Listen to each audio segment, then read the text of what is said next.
Halo, Assalamualaikum warahmatullahi wabarakatuh. Welcome to my YouTube channel. Kembali lagi di Crispy, kisah Islami inspiratif.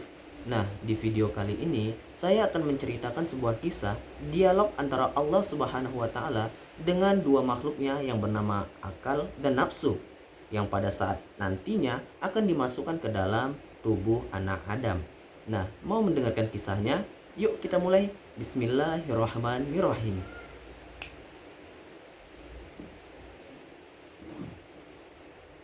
Nah, dikisahkan di dalam sebuah kitab yang bernama Tanbihul Ghafilin dan Duratun Nasahin, dikisahkan bahwasanya pada saat penciptaan Nabi Adam alaihissalam, Allah Subhanahu wa taala menciptakan dua makhluk yang nantinya akan dimasukkan ke dalam tubuh Nabi Adam alaihissalam dan kita semuanya. Nah, dua makhluk tersebut adalah akal dan nafsu. Nah, pada saat Allah Subhanahu wa taala menciptakan akal, Allah Subhanahu wa taala berfirman, "Wahai akal, menghadaplah." Lalu dengan nurut, akal menghadap kepada Allah Subhanahu wa taala.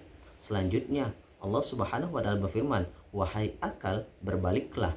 Maka kembali akal berbalik.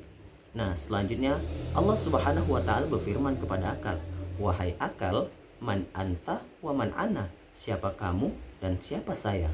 Lalu akal berkata, "Ya Tuhanku, anta rabbi wa ana abdi." Kamu adalah Tuhan yang menciptakanku dan aku adalah hambamu yang lemah. Mendengar perkataan dari akal, Allah Subhanahu wa taala berfirman, "Wahai akal, masuklah engkau ke dalam tubuh anak Adam." Lalu Allah Subhanahu wa taala dengan izinnya memasukkan akal ke dalam tubuh manusia.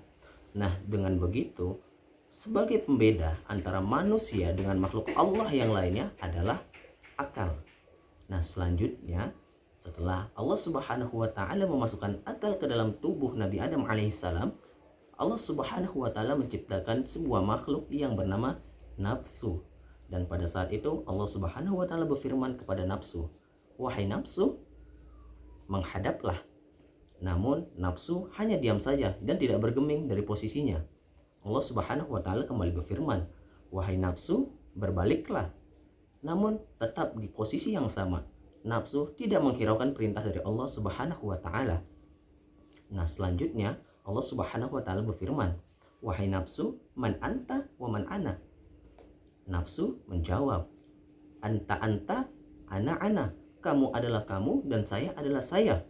Mendengar perkataan nafsu, Allah Subhanahu wa taala murka dan memerintahkan dua malaikatnya untuk memasukkan nafsu ke dalam neraka Jahim selama 100 tahun lamanya. Setelah menjalani siksaan yang pedih selama 100 tahun, Allah Subhanahu wa taala kembali mengeluarkan nafsu untuk menghadap kepadanya. Dan selanjutnya Allah Subhanahu wa taala berfirman kepada nafsu, "Wahai nafsu, man anta wa man ana?" Siapa kamu dan siapa saya? Masih dengan jawaban yang sama, "Anta, ana. Kamu ya kamu, saya ya saya." Mendengar perkataan nafsu yang tidak berubah, Allah Subhanahu wa taala murka kembali dan memerintahkan dua malaikatnya untuk memasukkan nafsu ke dalam neraka jahanam selama 1000 tahun lamanya. Nah, setelah 1000 tahun lamanya disiksa, akal dikeluarkan kembali untuk menghadap Allah Subhanahu wa taala. Nah, selanjutnya Allah Subhanahu wa taala berfirman, "Wahai nafsu, man anta wa man ana?" Dan kembali sudah jelas jawaban nafsu masih tetap sama, yaitu anta, ana. Kamu ya kamu, saya ya saya. Mendengar perkataan nafsu yang tidak berubah-ubah, Allah Subhanahu wa taala benar-benar murka dan memerintahkan dua malaikatnya untuk memasukkan nafsu ke dalam neraka Ju'. Neraka Ju' adalah neraka yang paling dingin, di mana kedinginan merupakan siksaan yang paling berat. Dan lebih beratnya lagi, pada saat nafsu dijebloskan ke dalam neraka Ju', Allah Subhanahu wa taala berfirman, "Wahai nafsu, masuklah kamu ke dalam neraka Ju', dan tidak ada seorang pun yang akan memberikan kamu makan dan juga minum selama 1000 tahun lamanya." Nah, setelah menjalani siksaan, ternyata tidak diberikannya makan dan nafsu, tidak diberikannya makan dan juga minum, yang akhirnya membuat nafsu menjadi luluh. Akhirnya setelah nafsu menjalani semua hukumannya selama 1000 tahun di neraka Ju', Allah Subhanahu wa taala mengeluarkannya. Dan pada saat itu Allah berfirman, "Wahai nafsu, apakah jawabanmu masih tetap sama?" Dengan rendah hati nafsu berkata, "Ana abdi wa anta rabbi." Saya adalah hambamu yang lemah dan kamu adalah Tuhan yang menciptakanku.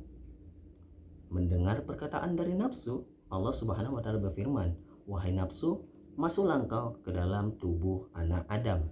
Dan pada saat itu dengan izin Allah Subhanahu wa taala, Allah memasukkan nafsu ke dalam tubuh Nabi Adam alaihissalam dan ke dalam tubuh kita semuanya. Nah, dari kisah ini kita dapat mengambil pelajaran bahwasanya Allah Subhanahu wa taala menciptakan akal sebagai bentuk pembeda antara kita dengan makhluk yang lainnya dan dapat mengambil kesimpulan mana yang benar dan mana yang salah. Dan sebaliknya, Allah Subhanahu wa taala menciptakan nafsu sebagai penguji bagi manusia. Bisakah mereka menahan nafsunya atau malah mengikuti nafsunya? Dan dari cerita tadi sudah dijelaskan juga solusi bagaimana agar kita dapat mengendalikan nafsu, yaitu dengan cara tidak memberi makan ataupun minum, atau dalam Islamnya yaitu berpuasa. Nah, semoga kisah ini menjadi inspirasi bagi kita dan menjadi kedekatan kita kepada Allah Subhanahu wa taala. Jangan lihat siapa yang mencapai, jangan lihat siapa yang menyampaikan, tapi lihat apa yang disampaikan. Saya Restu Laksana. Assalamualaikum warahmatullahi wabarakatuh.